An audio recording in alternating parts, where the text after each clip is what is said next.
किसी ने सच ही कहा है कि देश का वास्तविक धन बैंकों में नहीं वरन विद्यालयों में सुरक्षित है। सरकार ने भी संरचनात्मक ढांचे की शुरुआत नई राष्ट्रीय शिक्षा नीति के त्वरित लागू करने की प्रक्रिया से कर दी है। कोरोना काल पिछले 16 से 18 माह से चल रहा है। ऐसे माहौल में क्या है जमीनी हकीकत, चाहे वो शहरी स्कूल हो या ग्रामीण। ऐसी समस्याओं से जूझते वर्तमान परिवेश में शिक्षा को सेवा के रूप में एक मिशन मानकर एनवीएन सीनियर सेकेंडरी स्कूल की प्रधानाचार्य कुसुम चौधरी कम पैसे में भी उच्च गुणवत्ता परक शिक्षा द्वारा नौनिहालों का भविष्य गढ़ रही हैं, जो अत्यंत सराहनीय है। प्रायः ये देखा जाता है कि कम आयु वर्ग के लोगों के बच्चों को गुणवत्तापूर्ण शिक्षा काफी महंगी होने के कारण मिल पाना संभव नहीं होता। उस पर कुसुम चौधरी जी का ग्रामीण इलाके में अच्छी सुविधाओं के साथ बेहतर शिक्षा देने का अभियान अत्यंत सराहनीय है। वहीं एनवीएन स्कूल प्रबंधन ने समाज को ध्यान में रखते हुए ऐतिहासिक फैसला भी लिया है।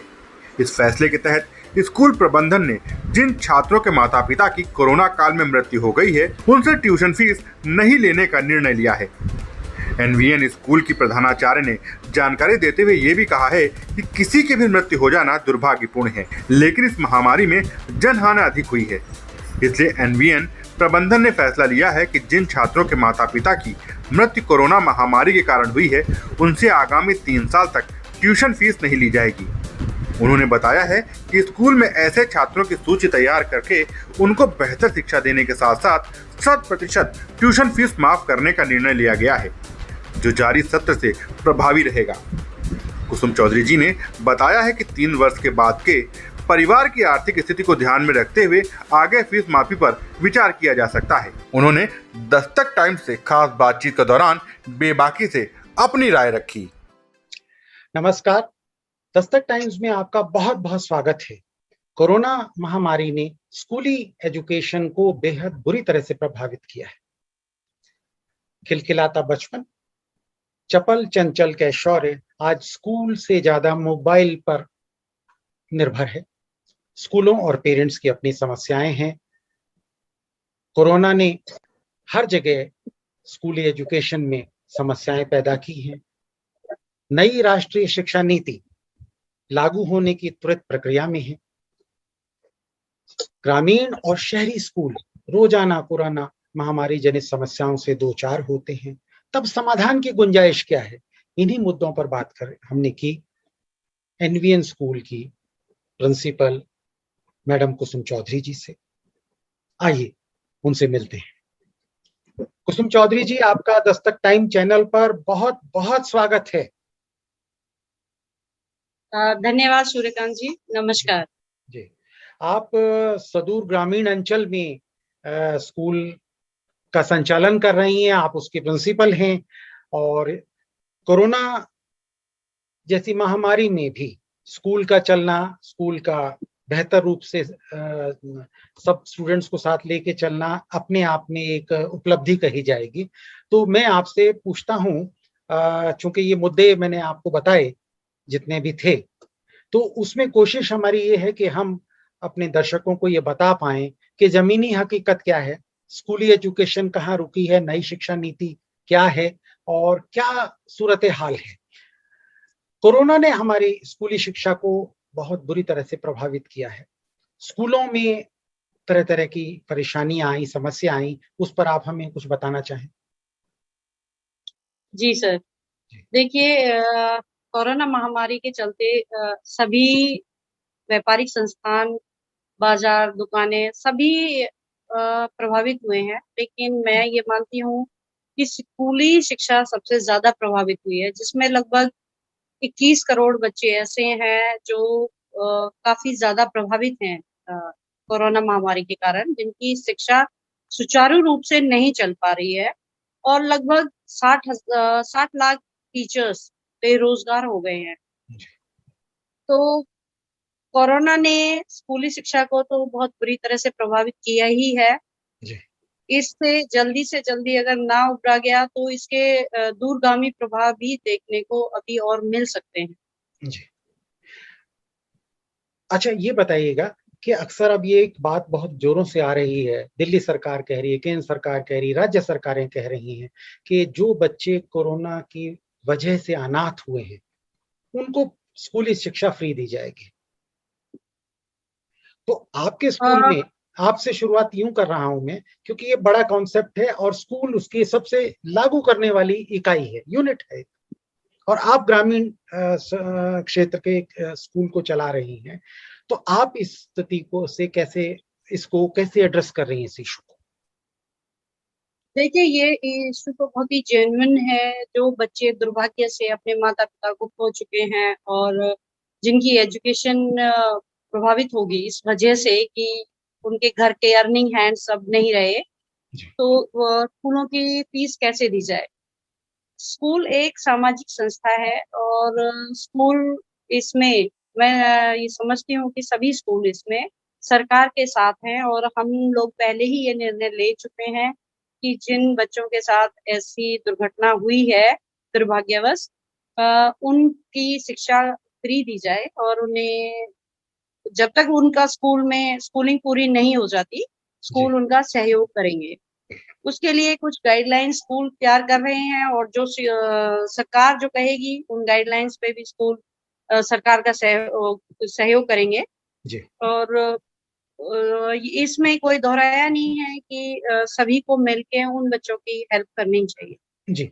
अच्छा, यहीं से मैं एक बात और व्यवहारिक पूछता हूँ कि स्कूली शिक्षा फ्री होगी जो इस दुर्भाग्यपूर्ण स्थिति में आए, लेकिन उसके लिए कोई फॉर्मेलिटीज, कोई रोड मैप, ताकि कोई अनड्यू एडवांटेज ना ले पाए इसमें। बिल्कुल, वो तो बहुत ज़रूरी है जी। ऐसा करना। देखिए, उसमें हमने जो किया है वो ये है कि पहले तो हम बच्चों के जो भी गार्जियन हैं, उनसे एक जी। अंडरटेकिंग या एफिडेविट लेंगे कि बच्चा जो है फाइनेंशियली इस कंडीशन में नहीं है कि वो अपनी स्कूल की फीस पे कर सके या उसके जो गार्जियन हैं वो नहीं दे पाएँगे। जी। तो उसके लिए एफिडेविट भी उन्हें देना होगा, अपना इनकम सर्टिफिकेट भी एक तरह से देना होगा कि उनके पेरेंट्स की इनकम क्या थी। मान लीजिए अब जैसे मेरा स्कूल तो एक गाँव में है, तो वहाँ पे जो इनकम है, मेन सोर्स ऑफ इनकम है वो एग्रीकल्चर लैंड है। एग्रीकल्चर लैंड बच्चे के हिस्से में कितनी थी, उसका पट्टा क्या आता था, ये कितनी इनकम है अभी भी, या पेरेंट्स दे सकते हैं या नहीं दे सकते हैं। प्लस एक ही जो गार्जियंस हैं उनके ऊपर ही हम इस बात को नहीं छोड़ सकते, तो उसके लिए हम जो गांव के सरपंच हैं, गणमान्य व्यक्ति हैं, जी। उनके भी अप्रूवल चाहिए, उनसे वो साइन करा के देंगे कि सचमुच इस बच्चे की कंडीशन ठीक नहीं है, तो उस आधार पर ही उस बच्चे को फी कंसेशन दिया जाएगा। जी। दूसरा, जो बड़े बच्चे हैं, 9th to 12th वाले अगर वो बच्चे हैं, तो उनको एक मार्क्स का भी क्राइटेरिया लागू किया जाएगा कि जिन बच्चों के 60% से अबव हैं, जी। उन्हीं बच्चों को ये फी कंसेशन दिया जाए ताकि वो अपनी एजुकेशन के प्रति जागरूक रहें जागरूक और और एफर्ट करें, संवेदनशील हुई हो। जी। संवेदनशील रहें और वो थोड़ी एक्स्ट्रा मेहनत करें, अपनी पढ़ाई जी। की तरफ उनका रुझान थोड़ा ज़्यादा रहे। जी। अच्छा, जी। यहीं से हम आगे चलते हैं कि लो एक बड़ा रेलेवेंट सा मुद्दा है, अब मीडिया में बहुत चर्चा में है और आपसे पूछना जायज़ बात है। अक्सर कहा जाता है भई स्कूल बंद हैं, ऑनलाइन क्लासेस चल रही हैं, तो फिर फीस क्यों ले ली जाए? इस पर आप क्या कहें?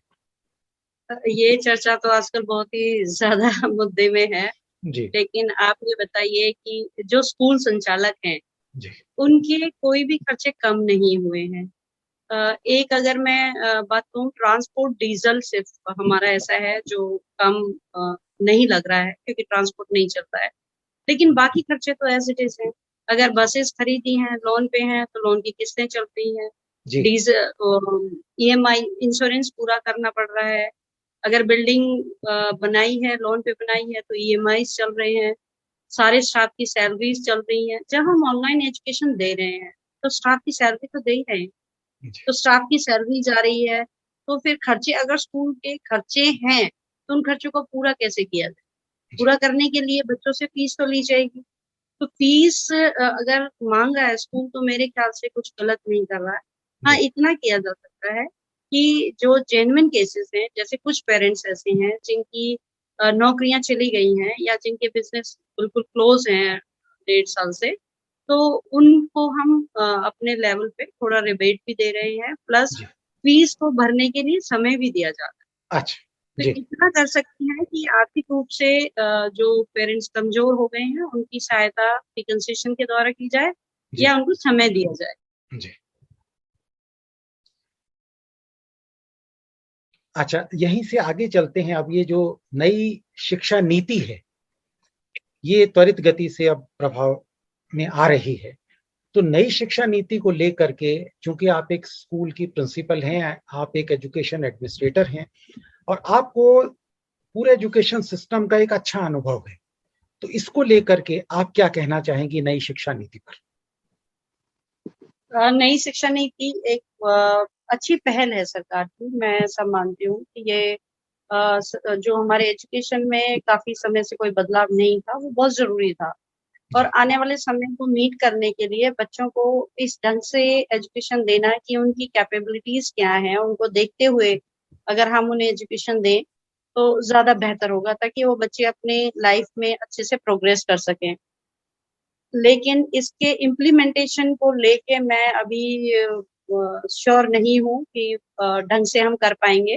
देखिए, जो बड़े स्कूल हैं शहरों में हैं, जो 10% स्कूल बड़े बड़े सिटीज में है, जी वो शायद कर पाए। लेकिन जो ग्रामीण अंचल के स्कूल हैं, जहाँ पे फाइनेंशियली बहुत अच्छी कंडीशन स्कूल्स की नहीं है, जी प्लस टीचर्स की अवेलेबिलिटी बहुत ज्यादा नहीं है, तो वहां पे इसको इम्प्लीमेंट करना एक कठिन टास्क होगी। मैं ये कहूँ कि मुश्किल बात होगी। तो इसके लिए हमें थोड़ी सी प्लानिंग की जरूरत थी। हमारे जो प्लानर्स हैं उन्हें और थोड़ी प्लानिंग करनी चाहिए थी पहले। इसमें हमें उन सभी सब्जेक्ट्स के जो हम नए ऑप्शंस में बच्चों को देना चाह रहे हैं, जी उनके टीचर्स की अवेलेबिलिटी भी करानी चाहिए। तो प्रोफेशनल क्वालिफिकेशन जहाँ टीचर ले रहा है, उसको वहां पे ही अगर हम ऑप्शन देते और वो उस लेवल पे टीचर्स हमें मिल पाते, तो जी। शायद इसको इम्प्लीमेंटेशन में दिक्कतें नहीं आती। मैं ये नहीं, कहती बहुत सुंदर पॉइंट आपने लिया, क्योंकि शिक्षकों की अवेलेबिलिटी तो पहला इसका आधार है। जब शिक्षक ही नहीं होगा तो शिक्षा नीति आगे कैसे बढ़ेगी? मैंने इसलिए आपको रोका क्योंकि ये बहुत सुंदर बात आपने कही कि जो भी प्रोफेशनल एजुकेशन के विषय हैं उनके शिक्षक तो अनिवार्यतः होने ही चाहिए उपलब्ध। जी प्लीज। देखिए, जब हम ये बात करें कि मान लीजिए मुझे म्यूजिक देना है, वोकल देना है, इंस्ट्रूमेंटल देना है, कथक देना है या योगा देना है, या बहुत सारे ऐसे सब, होम साइंस है, बहुत सारे ऐसे सब्जेक्ट्स हैं जो हम रेगुलरली अब नहीं दे रहे थे। जी अभी जो हमारा करंट सिस्टम था उसमें क्या है कि आपकी स्ट्रीम सिस्टम था। स्ट्रीम सिस्टम में क्या है, आपका मेडिकल, नॉन मेडिकल, कॉमर्स और आर्ट्स, चार ही स्ट्रीम्स में बच्चा डिवाइडेड था। मान लीजिए आपके पास 120 बच्चा है, तो वो 120 बच्चा चार स्ट्रीम्स में डिवाइडेड है। लेकिन अब जब हम उन्हें ऑप्शन दे रहे हैं तो हमारे पास नंबर ऑफ स्ट्रीम्स ज्यादा हो जाती है, या अब स्ट्रीम सिस्टम तो रहेगा ही नहीं है, स्ट्रीम नहीं रहेगा, जी लेकिन चॉइस बढ़ जाएगी बच्चे की। तो जब बच्चे की चॉइस बढ़ेगी और हम उसको पूरा नहीं कर पाएंगे, अगर बच्चा कुछ ऑप्ट करना चाहता है और हम उसे नहीं दे पाते हैं, तो ये एक बड़ी समस्या होगी स्कूलों के आगे। जी और ये ना दे पाने की कंडीशन दो वजह से ही है। एक तो अवेलेबिलिटी ऑफ टीचर, और दूसरा फाइनेंशियल कंस्ट्रेंट भी स्कूल्स के सामने, कुछ स्कूल्स के सामने हो सकते हैं जो ग्रामीण अंचल में है, या गांवों के छोटे स्कूल्स, स्कूल शहरों के छोटे स्कूल्स जिन्हें हम कहेंगे, जी। जो कम फीस चार्ज करते हैं बच्चों से, तो उनके लिए बड़ा मुश्किल होगा उनके लिए वाकई इन में स्कूल की मैं दे आपकी पाना। बात से पूर्णतया सहमत हूं और हमारे दर्शक भी इस तरफ ध्यान देंगे। और हमारे जो और लोग नीति निर्धारक हैं, मैं समझता हूं वे भी इस कहीं ना कहीं कमोबेश इससे मुतासिर होंगे कि availability of teacher for a particular subject, उस विषय का जो अध्यापक है वो ट्रेंड हो, क्वालिफाइड हो और बच्चों को सही रास्ते पे ले जा सके, ये बहुत निहायत जरूरी है। अच्छा, यहीं से हम चलते हैं कोरोना पीरियड अपना, पहली लहर फिर दूसरी लहर। आपको लगता है कि ये नॉर्मल स्कूल कभी खुल पाएंगे? इस पर आपका क्या रिएक्शन है? देखिए सूर्यकांत जी, उम्मीद पे दुनिया कायम है, जी और मुझे लगता है कि जल्दी ही स्कूल्स खुलेंगे। जी अ, पहली लहर में भी बच्चों को ज्यादा प्रभावित नहीं किया था, और जी दूसरी लहर में बच्चे कुछ प्रभावित हुए हैं। पर मैं ये मानती हूँ कि हम सिर्फ ये सोच के कि बच्चे प्रभावित होंगे और स्कूल्स को ना खोलें तो स्कूल ना खुलने से बच्चों पे ज्यादा प्रभाव पड़ रहा है, मानसिक प्रभाव भी है। मेरे पास बहुत सारे ऐसे जो जिनके स्कूल्स शहरों में हैं, उन फ्रेंड्स के जैसे हम बातचीत करते हैं तो पता चलता है कि बच्चे डिप्रेशन का भी शिकार हो रहे हैं इसमें। तो वो क्योंकि जब सारा टाइम आप बच्चों को मोबाइल और लैपटॉप के सामने बिठा के रखेंगे तो बच्चे में एक चिड़चिड़ाहट भी बढ़ रही है, उनकी शिक्षा के प्रति रुचि भी खत्म होती जा रही है। तो इन चीजों को हम कब तक लेके चल सकते हैं? लंबे समय तक हम इनको कैरी नहीं कर सकते। अगर हम लंबे समय तक इस पे रहे तो बच्चों के मानसिक स्तर पे जो प्रभाव पड़ रहा है वो दुष्परिणाम उसके हमें भुगतने पड़ेंगे। तो सरकार को जल्द से जल्द स्कूल तो खोलने ही पड़ेंगे जी। और ये सभी गाइडलाइंस के तहत ही खुलेंगे, जो भी कोरोना की गाइडलाइंस हैं। तो मेरे हिसाब से वो ज्यादा उचित भी रहेगा बच्चों के अच्छा, लिए भी और एक बात मैं और पूछना चाह रहा था आपसे, क्योंकि आप ग्रामीण अंचल में हैं, गांव के स्कूलों में हैं, शहर के स्कूलों में बहुत सारी सुविधाएं हैं, इंटरनेट है, मोबाइल की अवेलेबिलिटी है, इलेक्ट्रिसिटी की अवेलेबिलिटी है, लेकिन चूंकि आपका अनुभव ही ग्रामीण स्कूल का है, तो आप ये जो ऑनलाइन एजुकेशन अभी एक वाया मीडिया जो आया है, क्योंकि स्कूल बंद है तो एजुकेशन चालू रहनी चाहिए, जरूर रहनी चाहिए, बच्चों पर के पास और कोई कार्य भी नहीं है। तो आप कैसे में देखती हैं इस चीजों को कि क्या ग्रामीण क्षेत्रों में बुनियादी सुविधाएं जिसमें इंटरनेट है, मोबाइल अवेलेबिलिटी है या और ऐसी चीजें हैं, क्या अवेलेबल हैं? नहीं है, अनफॉर्चुनेटली सिर्फ 30% बच्चे ऐसे हैं जिनके पास इन चीजों की अवेलेबिलिटी है। जी। और ये कोरोना के चलते मैं ये कहूंगी कि जो शहर के बच्चे हैं और जो गांव के बच्चे हैं उनके बीच एक बहुत बड़ी खाई, एजुकेशन मतलब की खाई जो है वो बनती जा रही है, क्योंकि शहरी बच्चे सुचारू रूप से अपनी एजुकेशन को चालू किए हुए हैं, उनके पास सारी सुविधाएं हैं। पर अगर गांव की जमीनी हकीकत को देखा जाए तो एक पेरेंट के पास फोन है और उसके 4 बच्चे हैं, तो वो किस किस को ऑनलाइन एजुकेशन दे सकता है? दूसरी बात यह है कि अगर मान लीजिए वो एक फोन एक बच्चे को अवेलेबल भी करवाता है तो बहुत टाइम नेट की कनेक्टिविटी भी अवेलेबल नहीं होती गाँव में। बहुत सारे गाँव ऐसे हैं जहाँ पे नेट की कनेक्टिविटी नहीं है, उतनी प्रॉपर नहीं है कि जहाँ आप वीडियोस को डाउनलोड कर सकें या पूरी पूरी क्लास को ले सकें। तो ये जो समस्याएं हैं कि बच्चों के पास लैपटॉप्स नहीं है, बच्चों के पास स्मार्टफोन्स नहीं है, पेरेंट्स के पास, बहुत सारे पेरेंट्स ऐसे हैं जिनके पास स्मार्टफोन भी नहीं है। जी हाँ। आप देखिए ग्रामीण अंचल में जो बच्चे हैं, जो स्कूल हैं, मैंने सभी स्कूल से जब मेरी बात होती है जी। तो उनके 30 to 40% बच्चे ही ऐसे हैं जो ऑनलाइन क्लासेस को ले पा रहे हैं, यानी कि 60 to 70% बच्चा तो ऐसा है जो ऑनलाइन क्लासेस ले ही नहीं रहा है। और अगर शहर में भी हम बात करें तो शहर के जो सरकारी स्कूल है उनके बच्चे नहीं ले रहे हैं।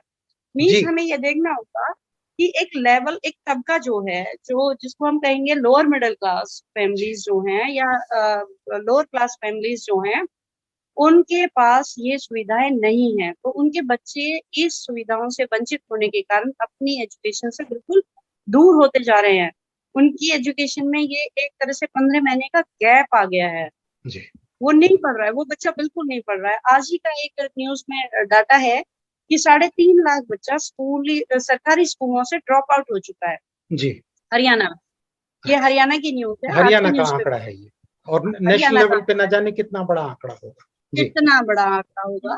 और ये तो सिर्फ सरकारी स्कूलों का आंकड़ा है। अगर हम प्राइवेट बजट स्कूल्स की बात करें जैसा कि हमारा है, तो उनमें भी बहुत बच्चा ड्रॉप आउट हो चुका है, जो रिस्पॉन्ड ही नहीं कर रहा है। मतलब ना वो ऑनलाइन क्लासेस ले रहा है, ना वो उनके पेरेंट्स हमसे आके मिल रहे हैं, ना कोई फीस की बातें हो रही है। इसका मतलब वो बच्चा एजुकेशन से बाहर है। देखिए जो जैसे बहुत सारी कंपनीज में पेरेंट्स थे, उनके बच्चे स्कूलों में जा रहे थे, कुछ वो लोग वापस चले गए हैं। उन्होंने अपने बच्चों को जब स्कूल भेज रहे थे, अब उन्होंने दोबारा से अपने बच्चों को काम पे लगा दिया है। एक अभी रिसेंटली मैं एक बात बताती हूँ आपको। अभी मैं स्कूल की छत पे गई तो मेरे स्कूल के चारों तरफ खेत ही खेत हैं। तो मैंने वहां देखा कि जो माँ बाप, जो मूंग इन दिनों में होती है दाल, अगर आप जानते हो, तो वो जो माँ बाप उसको चुनते, उनके साथ उनके सारे बच्चे लगे हुए, जबकि ऑनलाइन क्लासेस चल रही। जी जी लेकिन वो सारे, अब पेरेंट्स के पास जब ये सुविधा ही नहीं है कि वो अपने बच्चों को ऑनलाइन क्लासेस दिला पाए, ना मोबाइल से ना स्मार्टफोन है, तो वो क्या कर रहे हैं, बच्चों को खेत में लेके जा रहे हैं। तो वो बच्चा खेत में उनकी हेल्प कर रहा है, इसका मतलब वो बच्चा एजुकेशन से बिल्कुल दूर हो चुका है। अभी आप देखिए आने वाले साल में ही आपको एक आंकड़ा जो मिलेगा कि कितने सारे बच्चे स्कूल से ड्रॉप आउट हो गए हैं, वो बहुत ही अ, दुर्भाग्यपूर्ण होने वाला है। जी। अच्छा, और यही। यूनिसेफ की एक जी न्यूज जी भी आई थी, जी यूनिसेफ जी। ने बोला भी है कि स्कूल्स को जल्द से जल्द खोला जाए, नहीं तो इसके बहुत दूरगामी और बहुत दुष्परिणाम दुष्परिणाम। को देखने होंगे। जी। अच्छा, इस पूरे प्रोसेस में, इस पूरे अनुभव में आपका व्यक्तिगत जो एनवीएन स्कूल है, एक बतौर प्रिंसिपल, आपने ऐसा क्या सकारात्मक किया जो कि कोविड से प्रभावित पेरेंट्स, स्कूलों या बच्चों को बेहतर किया हो? उस पे आप कुछ कहना चाहें?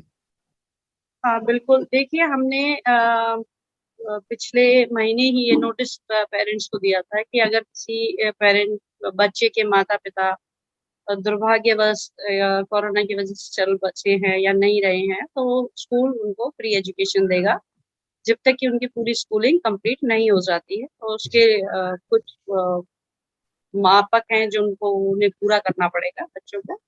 दूसरा, कोरोना में जो अवेयरनेस है वो भी हमने क्रिएट करने की कोशिश की बच्चों के द्वारा कोरोना के प्रति, और पेरेंट्स को फोन करके भी काउंसिल भी किया, बच्चों को भी बताया कि इससे बहुत ज्यादा डर के सहम के घर में बैठने से खाली काम नहीं चलेगा। हाँ, आप जो भी गाइडलाइंस हैं उन्हें पूरा करें, और ये एक बीमारी है, महामारी है, दुर्भाग्य से 2 साल 1.5 साल हो गए हैं और आगे पता नहीं कब तक चलेगी। तो हमें इससे लड़ना तो है ही, लड़ते रहेंगे। जी। अच्छा, यहीं से मैं आपसे चलते-चलते एक बात एक सवाल करना चाहूँगा। वो ये कि स्कूली बच्चों से, उनके पेरेंट्स से और सरकार से आप क्या कहना चाहेंगे?